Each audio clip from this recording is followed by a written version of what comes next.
नमस्कार, हमारे चैनल में आपका स्वागत है। मैं हूं रामचंद्र मौर्य। साथियों, हिंदू और हिंदी पंचांग के अनुसार आज वर्ष का पहला दिन है। वर्ष के पहले दिन पर आपको बहुत बहुत बधाई और शुभकामनाएं।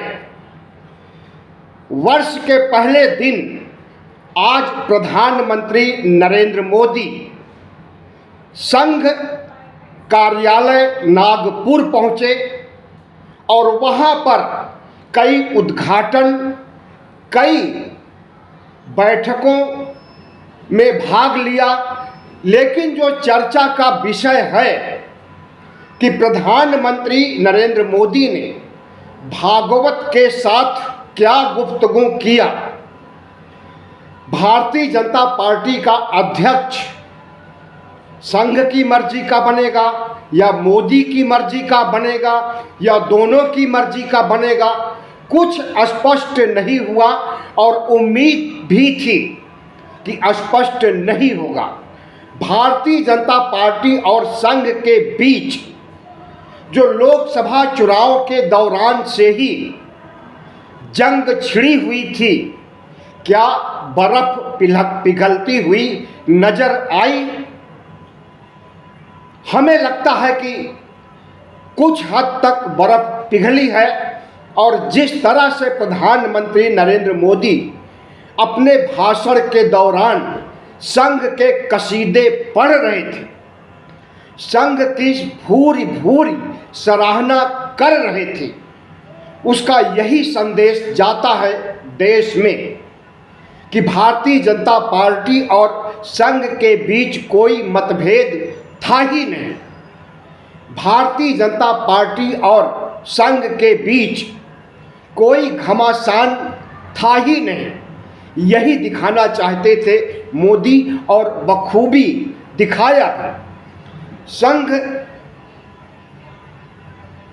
की शरण में नरेंद्र मोदी आज जरूर पहुंच गए, लेकिन उसके पहले वह दीक्षा भूमि गए। जी हाँ, बाबा साहब डॉक्टर भीमराव अंबेडकर ने इसी दीक्षा भूमि से पर 14 अक्टूबर 1956 को हिंदू धर्म का परित्याग करके बौद्ध धर्म ग्रहण किया था।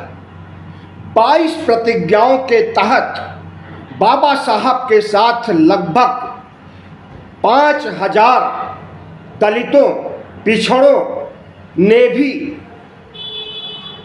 हिंदू धर्म का परित्याग करके बुद्धम शरणम गच्छामि, धम्मम शरणम गच्छामि, संघम शरणम गच्छामि का नारा दिया था। आज प्रधानमंत्री नरेंद्र मोदी जब संघ की शरण में गए और उसके पहले वह दीक्षा भूमि पहुंचे, डॉक्टर भीमराव अंबेडकर को नमन किए, दीक्षा भूमि पर कुछ देर ठहरे, तो हमें लगा कि वह भी तथागत बुद्ध की शरण में आने वाले हैं। जब विदेशों में प्रधानमंत्री नरेंद्र मोदी जाते हैं तो कहते हैं, मैं बुद्ध और गांधी के देश से आया और उसी बुद्ध की अहिंसा, करुणा और बुद्ध के सिद्धांतों की धज्जियां किस तरह से मोदी राज में उड़ाई जा रही है, उसे आप बखूबी देख रहे होंगे।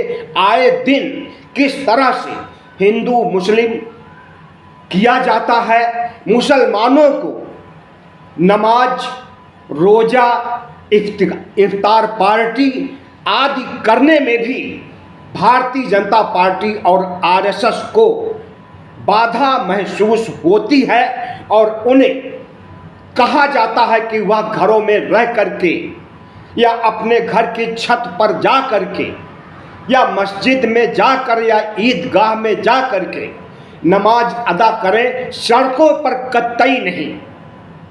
सड़कों पर नमाज अदा करेंगे तो कार्रवाई की जाएगी। और योगी आदित्यनाथ जब बुलडोजर की धौंस दे करके मुसलमानों को आए दिन प्रताड़ित करते हैं और करने के लिए ललकारते हैं, धमकियां देते हैं और मुसलमानों के धर्म स्थलों को ढहाने के लिए सकारात्मक कोशिशें करते हैं। तो इसे क्या कहा जाए? बुद्ध के देश में गोडसे का राज हो गया है और उसी गोडसे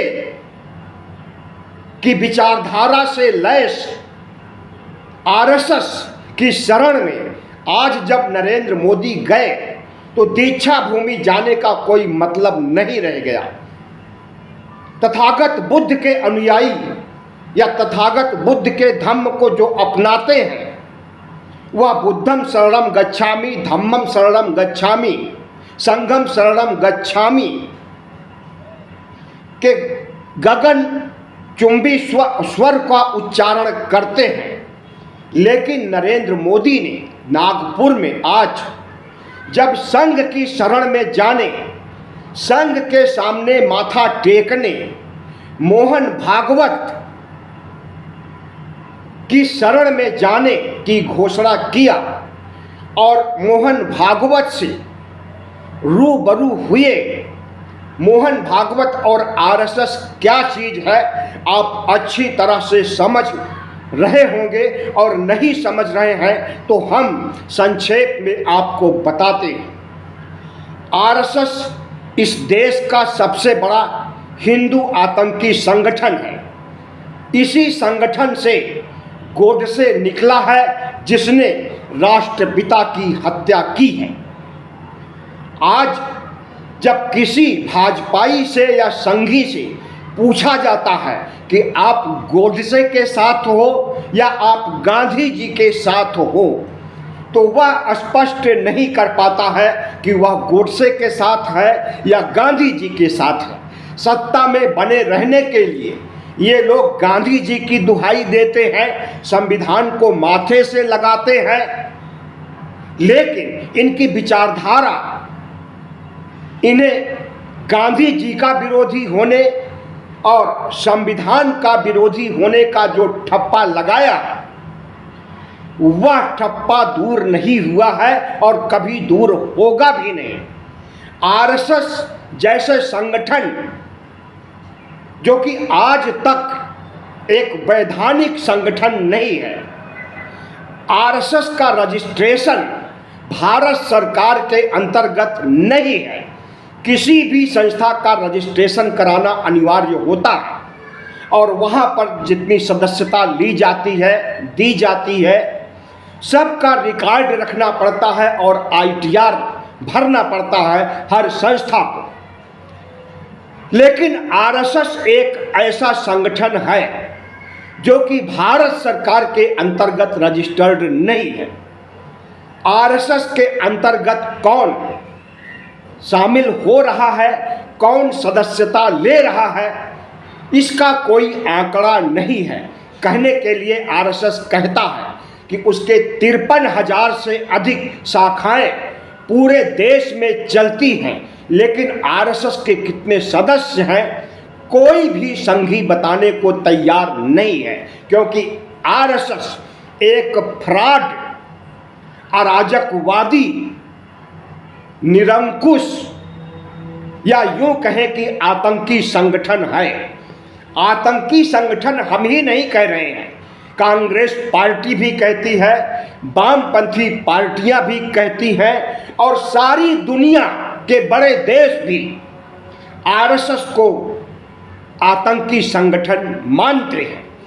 आए दिनों जब किसी को गद्दार ठहराया जाता है, चाहे भारतीय जनता पार्टी में हो चाहे संघ में हो, तो वह आरएसएस का ही सदस्य होता है।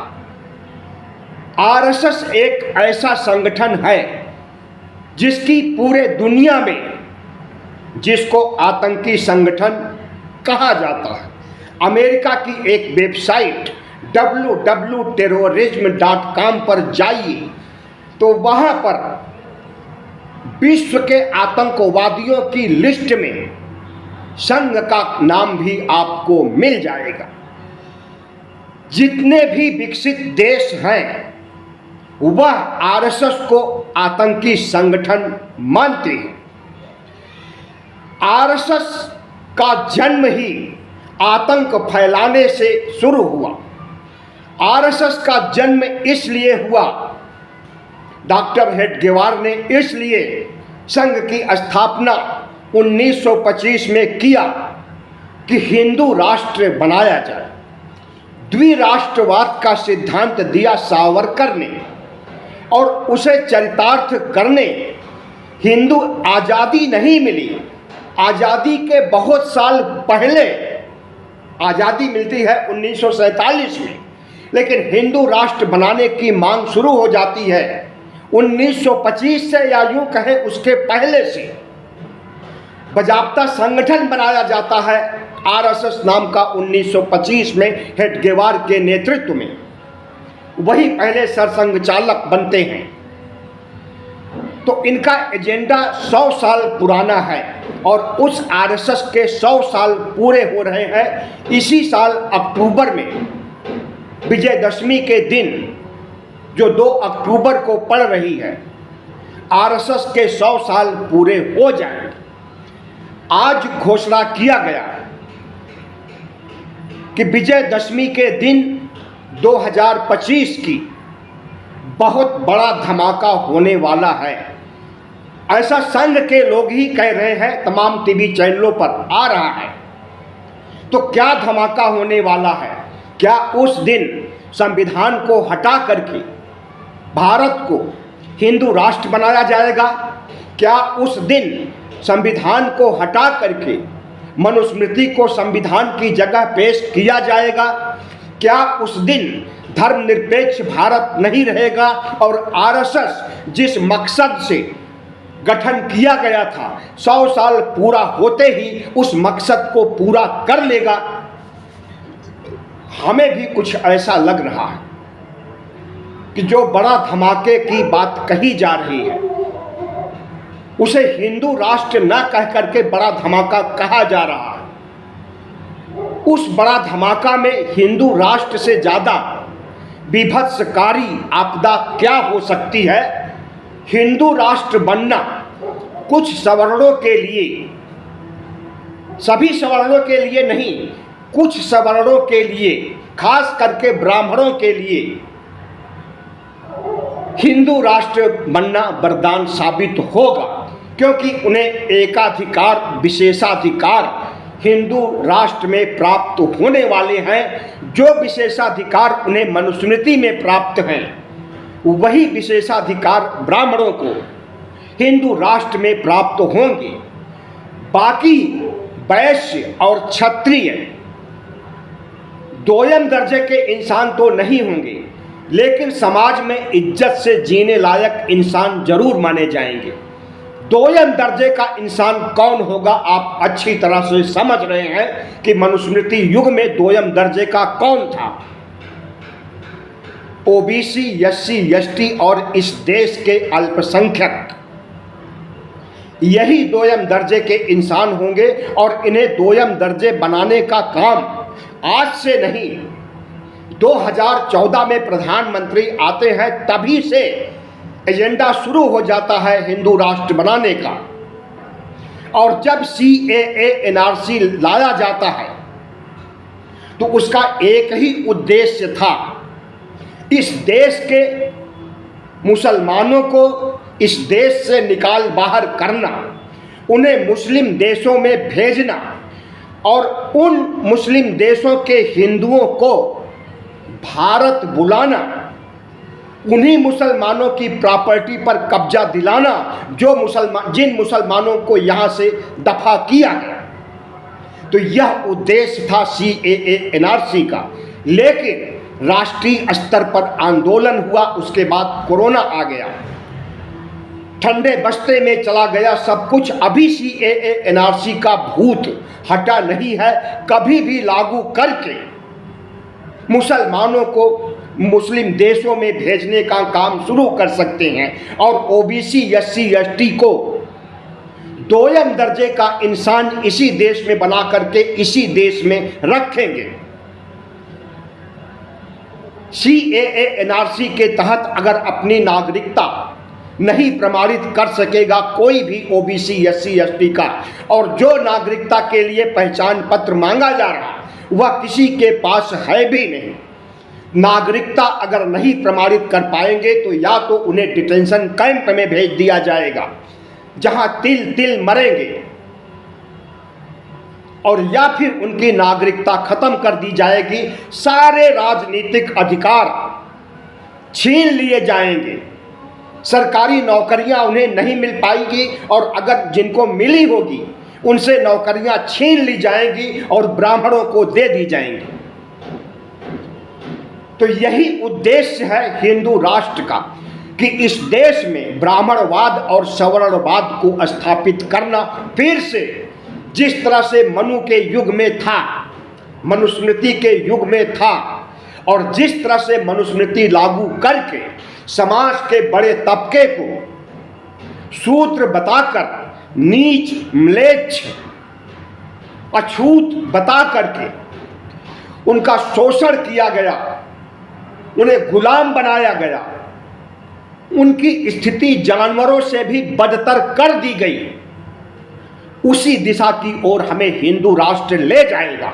इसलिए OBC SC ST के जो लोग वीडियो देख रहे हैं उन्हें सोचना पड़ेगा एक बार और, अगर वह संघ समर्थक हैं, BJP समर्थक हैं, तो उन्हें सोचना पड़ेगा कि वह अपना समर्थन संघ से, BJP से कब और कैसे वापस लेंगे, क्योंकि अगर हिंदू राष्ट्र जिसकी तरफ हमारा देश जा रहा है, जिसकी चर्चा करने के लिए, जो बड़ा धमाका विजयदशमी के दिन करने के लिए आवाज उठा रहे हैं, उस धमाके से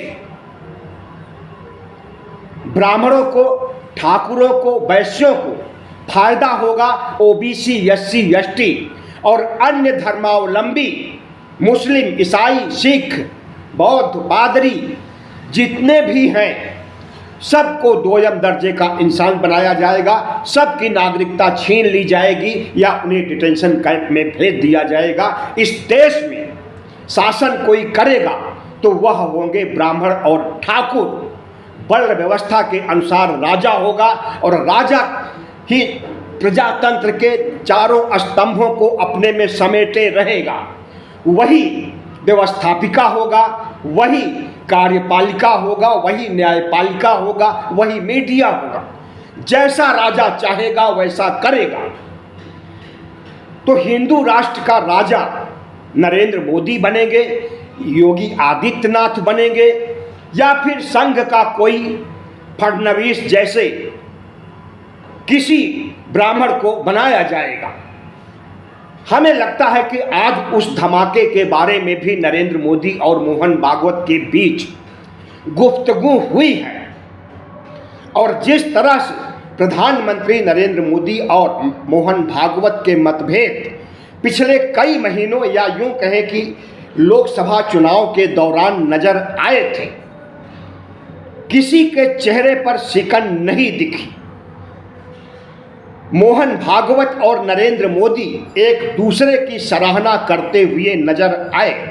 इसके पहले जब 9 जून 2025 को प्रधानमंत्री नरेंद्र मोदी शपथ लेते हैं संविधान को माथे से लगा करके, उसके बाद मोहन भागवत प्रकट होते हैं और नरेंद्र मोदी को अहंकारी तानाशाह कहते हैं, और कहते हैं कि विपक्ष को प्रतिपक्ष है, उसका सम्मान होना चाहिए, प्रजातंत्र में विपक्ष की महती भूमिका होती है। इस तरह की नसीहत नरेंद्र मोदी को दे रहे थे। उसी समय से या उसके पहले से पता चल गया था कि नरेंद्र मोदी भागवत या संघ और बीजेपी के बीच सब कुछ अच्छा नहीं चल रहा है। और जब लोकसभा चुनाव के दौरान बीजेपी अध्यक्ष जेपी नड्डा एक अखबार को इंटरव्यू देते हुए कहते हैं कि अब हमें संघ की जरूरत नहीं है, भारतीय जनता पार्टी संघ से बड़ी हो गई है,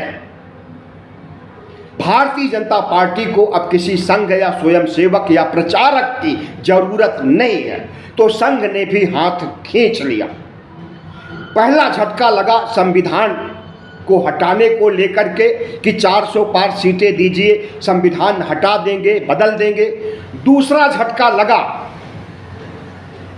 कि संघ ने हाथ खींच लिया। संघ के प्रचारकों ने नरेंद्र मोदी का, भारतीय जनता पार्टी का प्रचार नहीं किया।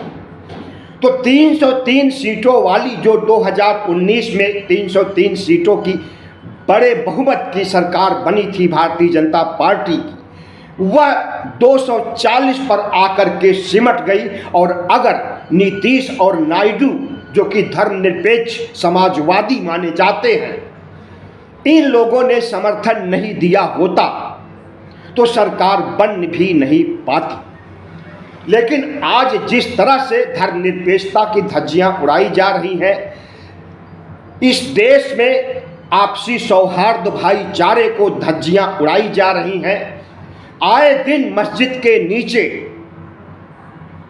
मंदिर और शिवालय और शिव की मूर्तियां तलाशी जा रही हैं, पूरा देश खोदा जा रहा है, खुदाई हो रही है। अयोध्या के बाद काशी, मथुरा, संभल, अजमेर, तमाम ऐसे कम से कम 50 जगह हैं, चिन्हित किए गए हैं, जहां पर खुदाई होना है, अराजकता बढ़ाना है और हिंदुत्व का बोलबाला स्थापित करने के लिए हिंदुओं को खुश करना है, मुसलमानों को नाराज करना है और उन्हें इस देश से ही निकाल बाहर कर देना है। तो प्रधानमंत्री नरेंद्र मोदी आज मोहन भागवत से जब मिले नागपुर में 11 साल बाद, जब से प्रधानमंत्री 2014 में जीत करके आए हैं, पहली बार संघ कार्यालय नागपुर गए हैं और वहां पर जाने को लेकर के जो अटकलें लगाई जा रही थी उसके बारे में कोई खास जानकारी तो छन करके बाहर नहीं आ पाई, लेकिन अंदर खाने में जरूर बात हुई है और वह बात हिंदू राष्ट्र से संबंधित, संविधान से संबंधित, इस देश की साझा संस्कृति को रौंदने से संबंधित हो सकती है। और वही एजेंडा जो आरएसएस का है उसे पूरा होते हुए दिखाई दे रहा है। इसलिए आरएसएस मोदी की सराहना कर रहा है और मोदी आरएसएस की सराहना कर रहे।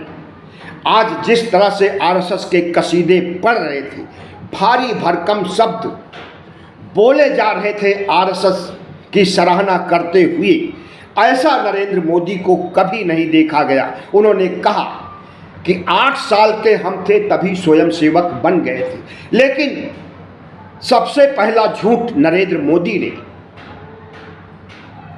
यही बोला कि 8 साल की उम्र से इन्होंने अपने एक पहले के वक्तव्य में कहा है कि यह 19 साल की उम्र में संघ को ज्वाइन करने गए थे और 19 साल की उम्र के पहले इनकी शादी हो चुकी थी, लेकिन शादी को छिपा लिया क्योंकि आरएसएस में उस समय वही शामिल हो सकता था जो कुंवारा होता था, ब्रह्मचारी होता था, वही आरएसएस को ज्वाइन कर सकता था, वही स्वयंसेवक बन सकता था। तो इन्होंने आरएसएस से पहला झूठ बोला कि मैं ब्रह्मचारी हूं, मैं कुंवारा हूं। और उनकी यह कलई तब खुलती है जब 2019 के चुनाव में वाराणसी से लड़ रहे थे और जब पर्चा भरा इन्होंने तब अपनी पत्नी का डिटेल दिया। इसके पहले इन्होंने देश से भी छिपाया कि इनकी शादी हुई है। तो प्रधानमंत्री नरेंद्र मोदी ने कितने झूठ, कितने जुमले बोले हैं, इसे बताने की जरूरत नहीं है। जरूरत इस बात की है कि इस देश का विपक्ष अगर हिंदू राष्ट्र बना करके बड़ा धमाका करने की बात कह रहा है तो भारतीय जनता पार्टी और आरएसएस को घेरने का काम क्यों नहीं किया जा रहा है। बड़ा धमाका विजयदशमी के दिन करने की बात हो रही है तो क्यों नहीं राहुल गांधी और इंडिया गठबंधन नरेंद्र मोदी से इस्तीफे मांग रहा है। आरएसएस एक अराजकवादी कुख्यात संगठन है, आतंकी संगठन है, दंगे भड़काने वाला संगठन है, अस्त्र शस्त्र की पूजा करने वाला संगठन है। उसके अंदर संवेदना नामक कोई चीज नहीं है। आरएसएस चीख चीख करके कहता है कि उसके 3 दुश्मन हैं, पहला मुस्लिम, दूसरा वामपंथी और तीसरा ईसाई। इन तीनों दुश्मनों को तो वह बता चुका है, लेकिन जो इसके अलावा दुश्मन हैं ओबीसी के लोग, जो कि इस देश में बहुसंख्यक हैं, जिनकी आबादी 60% से अधिक है, ओबीसी भी आरएसएस के दुश्मन हैं, बीजेपी के दुश्मन हैं। राहुल गांधी के दबाव में आरएसएस ने कल्पक्कम बैठक के बाद केरल में स्वीकार कर लिया कि ओबीसी की जनगणना होनी चाहिए, उन्हें उनका हक अधिकार दिया जाना चाहिए। लेकिन उस घोषणा को भारतीय जनता पार्टी से लागू कराने के लिए कोई प्रयास नहीं किया। राहुल गांधी आज भी ओबीसी के हितों में ओबीसी की गणना की मांग कर रहे हैं और आगे भी करेंगे। ओबीसी हक अधिकार की मांग कर रहे हैं और आगे भी करेंगे। और आरएसएस उसी ओबीसी को, जो पहले शूद्र था और आज भी कमोबेश शूद्र है, आज भी ओबीसी को ही गरीबी रेखा के नीचे आप देख सकते हैं, बीपीएल धारी देख सकते हैं, 5 किलो राशन लेते हुए देख सकते हैं। ओबीसी SC ST के लोग ही उसमें मिलेंगे 95% से अधिक। और उन ओबीसी को फिर से शूद्र बनाने, नीच बनाने, म्लेच्छ बनाने, उन ओबीसी SC ST को 2000 साल पहले की वर्ण व्यवस्था की गुलामी में फिर से झोंकने के लिए अगर प्रधानमंत्री नरेंद्र मोदी और मोहन भागवत आज गुफ्तगू कर लिए और विपक्ष उनकी आलोचना नहीं कर रहा, संघ की धज्जियां नहीं उड़ा रहा, अगर राहुल गांधी धमाके की बात सुन करके प्रधानमंत्री से इस्तीफे की मांग नहीं कर रहे हैं, तो इसे क्या कहा जाएगा।